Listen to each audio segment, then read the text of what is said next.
반갑습니다. 네.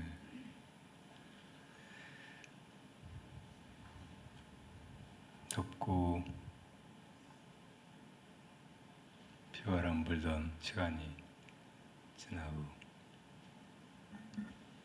이렇게 쾌청하고 거짓말처럼 마무리 맑고 선연한 제빛깔을 띠는 아름다운 가을날을 맞았습니다.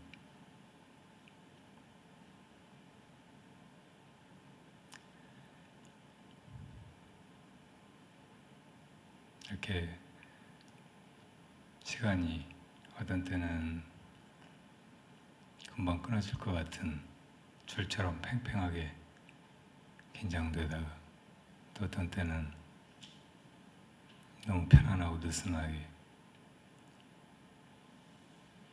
우리를 어딘가로 몰고 가고 있습니다. 산다는 일이 다 죽음을 향해 한 발 한 발 다가가는 일이고, 그 걸음은 원한다고 멈추거나 되돌아서서 거꾸로 갈 수 없는 길입니다.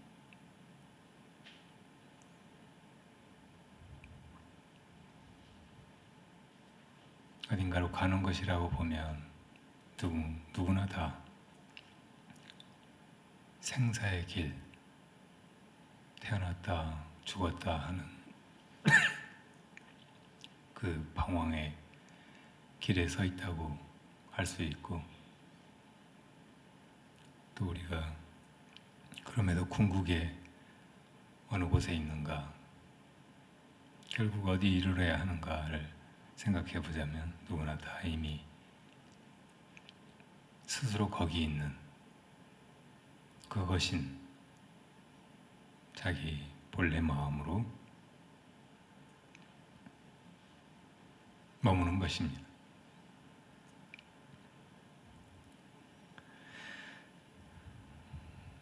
미망 속에서 보면 모든 것이 다 생로병사, 있다 없어졌다 하고 있지만, 그 큰 마음을 깨닫고 보면 일체가 다 그 마음의 모습이고 마음이 드러나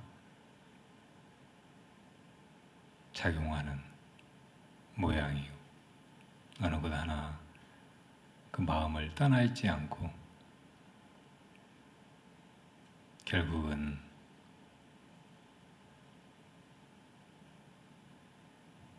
그대로가 마음입니다.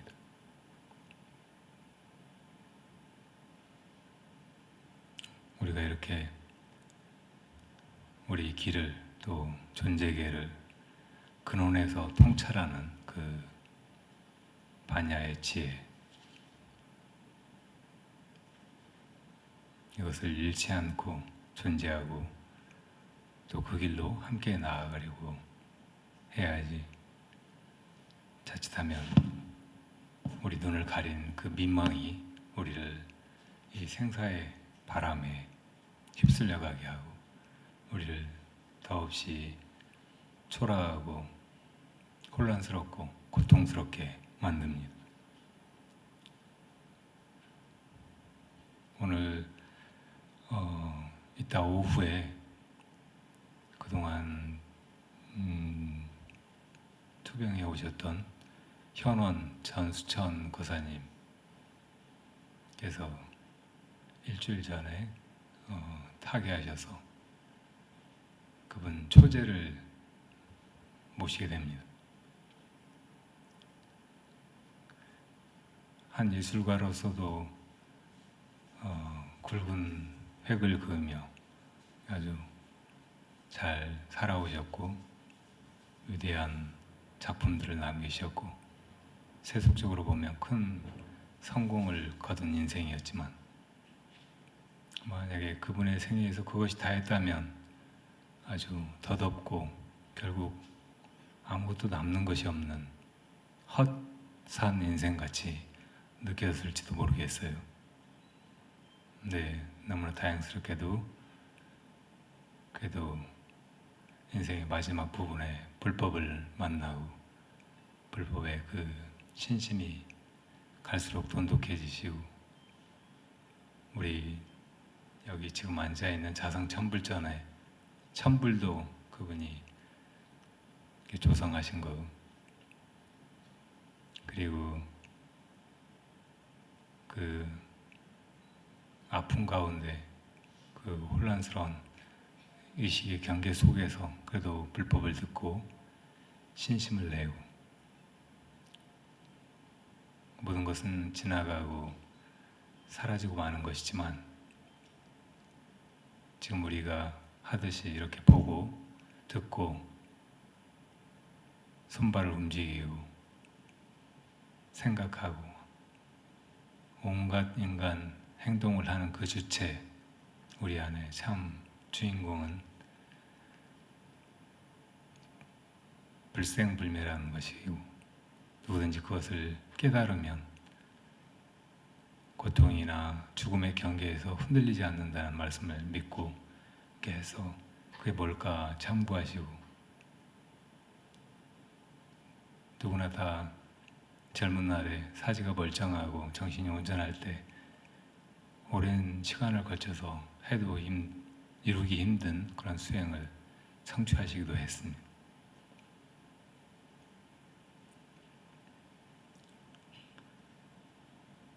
제가 그분 문병을 여러 번 갔었고, 또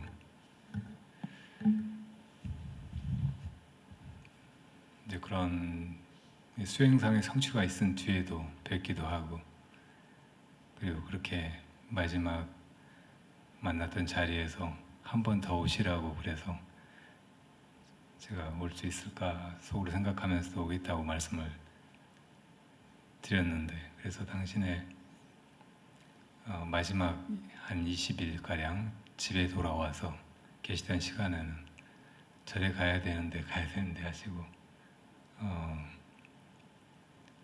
나중에는 그렇게 물으셨대요. 안 와? 그래서 누구요? 말씀 잘 못하시니까 자로 보살님? 누구 보살님? 그럼 누구요? 그러니까 이름이 생각이 안 나시나 봐요. 큰 사람.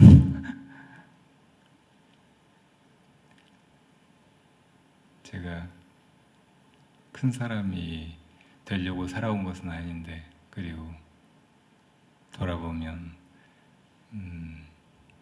전혀 그렇게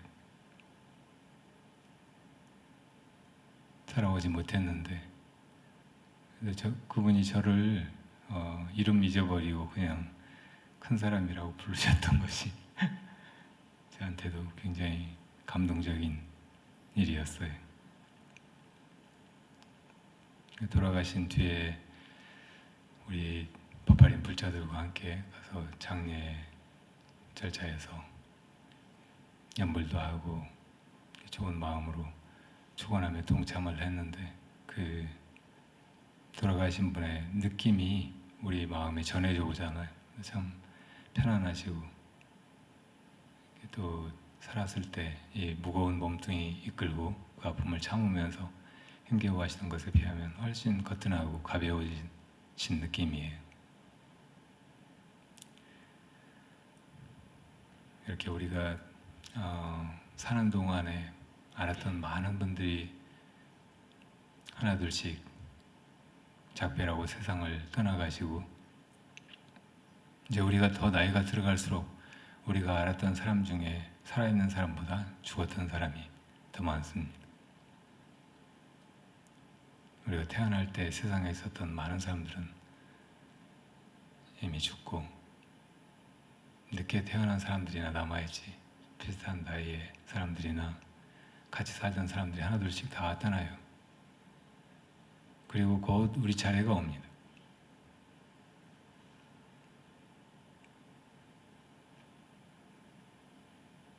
슬프다고 생각하면 이렇게 산다는 일이 헤어짐의 연속이고, 결국 헤어지려고 이렇게 만나서 울고불고 하면서 서로 사랑한다고 아낀다고 생각하고 이렇게들 지지고 볶고 하는가 이런 생각이 들 수 있어요.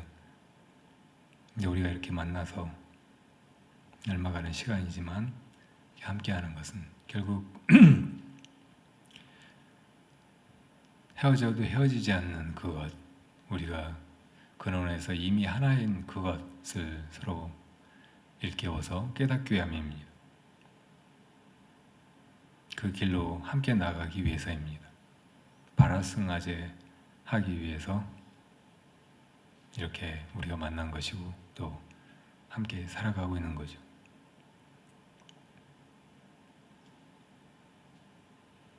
자, 오늘 해야 될 일이 많아서 우선 나눠드린 글을 같이 읽어보겠습니다. 발화승화제 48.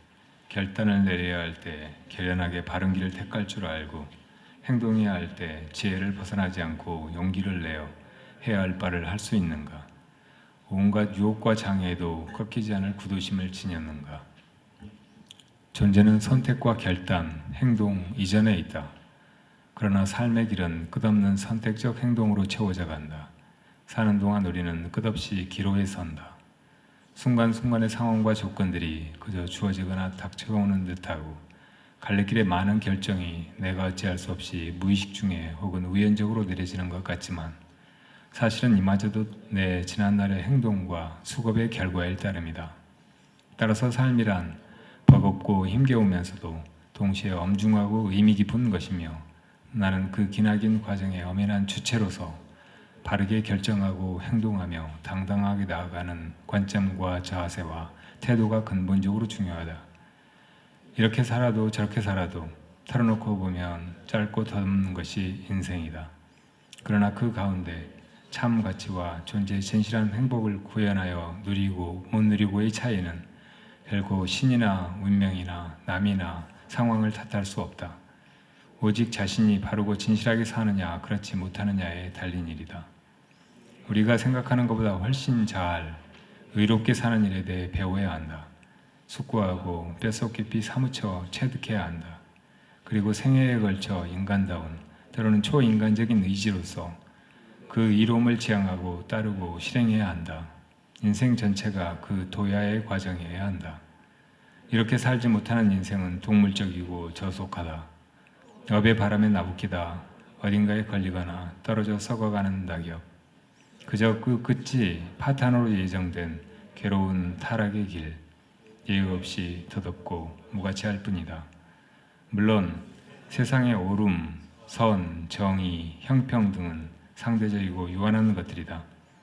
영원한 진리는 그런 것들을 내포하면서도 그 너머에 있으므로 세상에 예속되지 않고 초월적이다. 출세가 아니라 한다. 우리의 생각과 암, 계산과 논리, 기대와 예측을 넘어선다. 이 길로 끝까지 그리고 가없이 바르게 열려있는 것이 불도 부처님의 해탈도다. 살면서 이 해탈의 길에 대해 듣고 믿게 된다는 일은 더할 나위 없는 경행이 아닌가. 가장 위대한 결단으로 이 길을 따라 나서라. 알았던 모든 것, 가졌던 모든 것을 버리고라도. 해탈도를 나서는 결의는 장대한 결정심이고 불퇴전의 부동심이어야 한다. 여지없는 믿음으로 나아가다 보면 자기 안에서 무집착과 해탈의 환희심이 솟으며 믿음은 날로 새롭고 그 완성을 향해成장해 간다. 나를 얽매는 것이 아니라 자유케 한다. 유혹이나 장애에 걸려 난투하다 패퇴하여 오락가락하지 말라. 초발심의 굳건한 원력으로 올바른 해탈도의 길에서 증험한 반야지의 힘으로 일체의 마장을 능히 이겨가야 한다. 누구나 그러할 수 있다. 부처님이 천상과 인간의 승이신 위대함은 바로 누구나 그러할 수 있음을 보여주신 데 있다. 단호하라. 싫어하거나 피하려 하지 말고 물러서거나 비켜서지 말라. 도의 성취란 바로 항마요 제마이기 때문이다.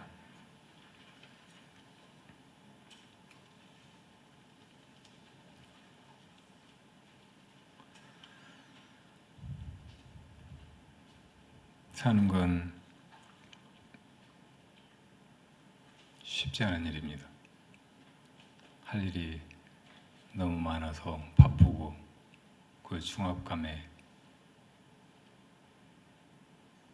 항상 머릿속이나 마음이나 편할 날이 잘 없습니다. 끊임없이 무엇인가를 해야 한다는 것, 그 바쁘고 정신없는 와중에 또 무엇이 옳은 행위이고 무엇이 나중에 더 도움이 되고 좋은 행동이었는지 일일이 정확하게 판단해서 그렇게 해야 한다는 것, 어려운 일이죠.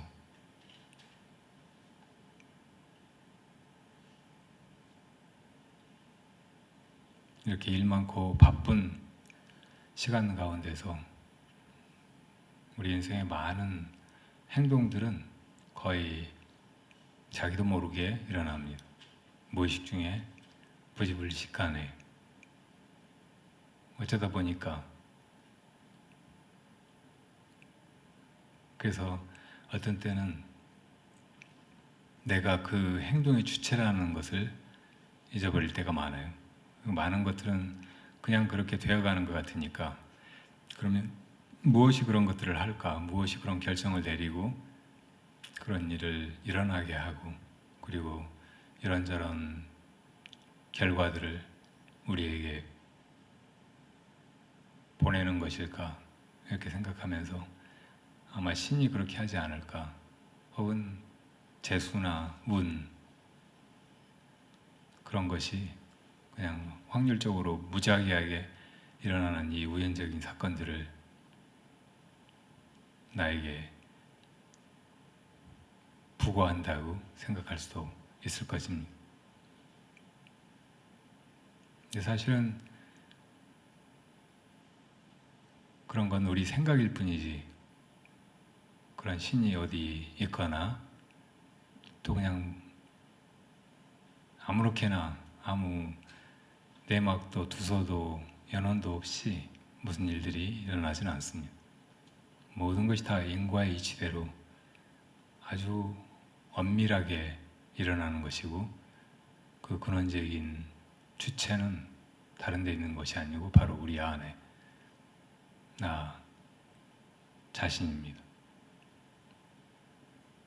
다만 내가 모르는 과거의 시간 속에서 그렇게 했던 것을 잊어버리고, 그리고 그 내 행위가 이런 결과를 가져오는 줄 모르고 이것이 그냥 주어진 상황, 조건, 혹은 운명이라고, 혹은 신이 그렇게 제 마음대로 해가는 것이라고 내가 착각하는 것일 뿐이죠. 그러니까 내가 이 인생의 주인으로서 분명한 주체의식과 참회의 정신을 가지고 건강하고 당당하게 살아가는 일은 대단히 중요합니다. 근데 그러면서도 그렇게 살자고 하면 너무 무겁고 부담스럽고 힘겨우니까 이 사는 것이 그냥 과부하가 걸린 기계처럼 견디기가 힘들어요. 그러니까 거기서 이렇게 벗어나는 길이 없다고 하면 사는 거 정말 힘들기만 하고 그 보람도 없고 의미도 없고 그 많은 노력에 보상받을 길도 없어요. 너무나 다양스럽게도 이 부담스럽고 힘겨운 인생에서 탈출하는 길이 있습니다. 부처님의 해탈도가 그것입니다.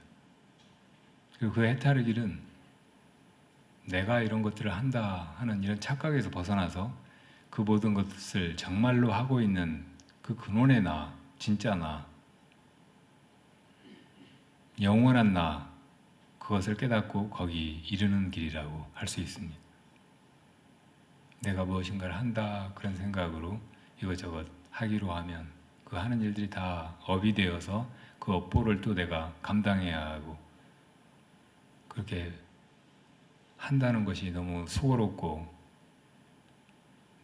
또 바르게 하고 잘하고 하려고 하면 내 지혜도 모자라고 노력도 모자라서 거의 불가능할 정도일 것입니다. 그런데 내가 이 행동하고 업을 짓고 하는 이 자아는 거짓된 것이고 진짜 나는 함이 없이 이 모든 것을 하고 있다는 것을 깨달아 버리면 그 삶의 무게, 죽음이나 고통을 받아들여야 되는 그 불안이나 공포, 부담감에서도 자유로워지는 것입니다.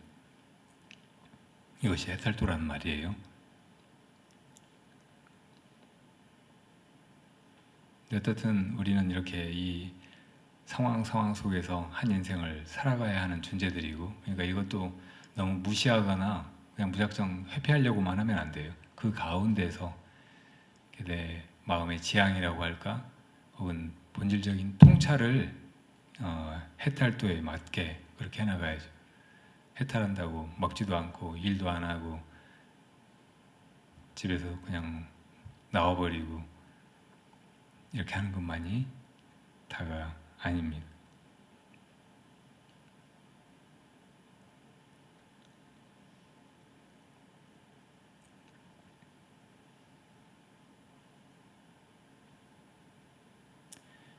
우리는 아주 바쁘게 살아왔습니다. 생각해보면 우리 민족성이 그렇기도 하고 또 우리 살아온 시대가 우리를 그렇게 내몰기도 했고 정말 바쁘게 살아왔고 그런 가운데서도 최선을 다하고 인간적으로 부단히 노력해서 이만한 것들을 이뤘어요.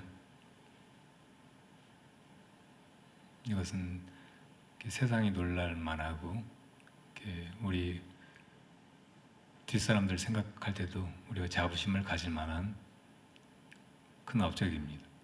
근데 지금쯤이면 이제 한번 돌아보고 이렇게 바삐 가도 그냥 살아도 되는 것인가, 이렇게 허겁지겁 빨리빨리 결과만 바라보고 그렇게 가도 되는 것인가 한번 생각해 봄직하지 않나 싶어요. 공자님은 견리사의 견위수명이라는 말씀을 하셨습니다. 이 이해관계가 눈앞에 보이면 그럴 때 의로움을 부디 생각하고 모두가 위태로운 그런 재난이나 위기를 만나면 그때는 자기 목숨을 바치라는 말씀입니다. 공자님이 부처님처럼 이 생사에서 벗어나는 해탈도를 말씀하시진 않으셨지만 이 세상에 사는 길이 어떻게 살아야 스스로도 바르고 사회적으로도 도덕적 흠결이 없이 원만한 한 인생을 이룰 수 있는가를 아주 자상하게 대단히 지혜롭게 가르치셨던 분이라고 할 수 있어요. 대부분 사람들은 이기적으로 삽니다. 사람만이 아니고 온갖 동물들이 다 이기적으로 살죠. 자기가 가진 지혜나 마음의 여러 가지 힘을 자기 이익을 위해서 쏟습니다. 최근에 제가 그 조선 후기의 실학파, 북학파 이덕무라는 사람의 그 글을 본 적이 있어요. 근데 정말 치열하게 살았던 아주 훌륭한 선비였더라고요. 그리고 이미 이제 서양에서는 산업혁명, 제국주의 시대가 열려서 동양으로 그런 힘이 밀려오는 그런 시기였는데 유교도 많이 그런데 눈뜨고 영향을 받아서 그런지 중국의 양명학이나 우리 실학 같은 것이 성하고 그래서 자연이나 이 존재계를 이렇게 찬찬히 면밀하게 관찰하고 거기서 뭔가 지혜를 얻으려고 한 그런 노력도 많이 보이더라고요. 근데 거기 보면 어떤 동물들 얘기가 나오는데 예를 들어 오소리가 몸에 벼룩이나 이 같은 것이 생기잖아요. 그럼 그걸 어떻게 잡을까요? 나뭇가지를 하나 물고 물가에 가서 물에 뛰어든답니다. 그리고 먼저 하반신만 담그고 물에서 이제 헤엄을 치고 있어요. 그럼 자기 몸속에 있던 벌레들이 다 상반신으로 기어오를 거 아니겠어요? 그 다음에는 이제 목만 내놓고 그러고 있는데요. 그럼 다 머리 위로 이제 올라가는 거죠. 그때는 나뭇가지를 물고 물속으로 들어가 있는데요. 그럼 다 나뭇가지로 그놈들이 올라가잖아요. 그럼 나뭇가지를 버리고 자기는 잠수해서 반대쪽 기슭으로 올라가 버린대요.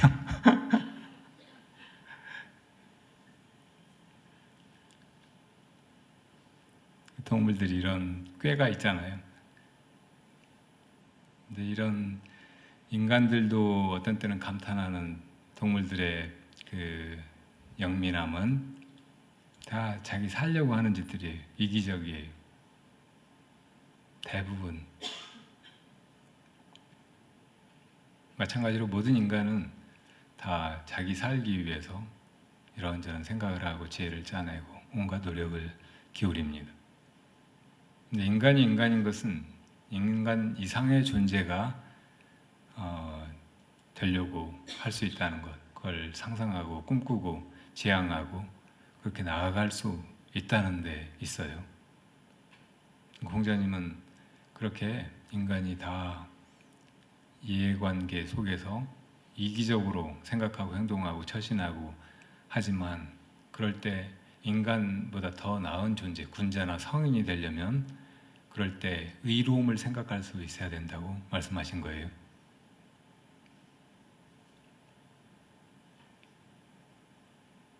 우리가 지금까지 살아온 시간도 얼마나 의로웠는가, 내가 얼마나 영악하게 노력해서 많은 재산을 모으고 이기고 남들보다 더 많이 차지하고 했는가, 이걸로 성패를 가늠하기보다 내가 그래도 부끄럽지 않게 이기심 이상의 마음을 가지고 남들이나 우리 전체를 생각하면서도 그렇게 살아왔는가, 이렇게 돌아볼 필요가 있다는 말이에요. 그리고 우리 사회적으로도 그런 시기가 아닌가, 그런 생각도 들어요. 지금 정부에서 그동안에 우리 한국 경제가 너무 성장 일변도로 대외 수출에 의존해서 그냥 경제 그 덩치를 키우는 쪽으로만 발전해 오고, 그러면서 이제 뭐 재벌이든 수출 기업들이 이렇게 돈을 많이 벌어오면 낙수 효과로 일반 서민들도 어느 정도는 이렇게 잘 살게 되고 전보다는 소득이 높아지고 그렇게 경제가 이제 발전해 가는 것이라고, 그런 틀로 계속 유지되어 왔는데 지금 너무 빈부격차가 심해지고, 그리고 수출에 의존하지 않는 내수 쪽에 의존하는 그런 자영농이나 뭐 이런저런 일을 하는 사람들은 너무 살기가 힘들어지고 갈수록 더 팍팍하게 느껴지고, 도처에서 그냥 이 식당이 망하고 저 슈퍼마켓이 문 닫고 계속 그렇게 되어가니까 지금은 조금 한숨 돌려서 그냥 보통 사람들이 이렇게 더 많은 소득을 가지고 이렇게 이것저것 더 나은 것을 소비하고 더 잘 살아가고, 그렇게 하면서 내수가 진작이 되면 훨씬 더 튼튼하고 안정적이고 결국에 가서는 대외적으로도 경쟁력이 있는 그런 국가 경제가 이루어진다고, 그러면서 소득 주도 성장을 부르짖고 그렇게 경제 정책들을 추진하고 있어요. 여기에 굉장히 심한 그 저항이나 반발이 있어요. 그동안 수출 위주의 그런 경제를 이끌어온 그런 사람들은 그걸로 자기들이 많은 돈을 벌고 이 사회에서 더 많은 것을 차지하고 이미 기득권을 다 향유하고 있는데 그런 걸 놓치게 될까 봐서 이렇게 이미 주로 장악하고 있는 언론을 통해서 계속 여론을 그 소득주 성장이 잘못된 것이고 그런 식으로 가면 안 된다는 식으로 몰아가고 있어요. 저번에 저는 여기 지금 와 계신 그 거사님 죄송합니다. 본명이 예? 본명은 아직 없으신가요? 네, 맞아요. 산호 거사님과 경제학 공부를 했는데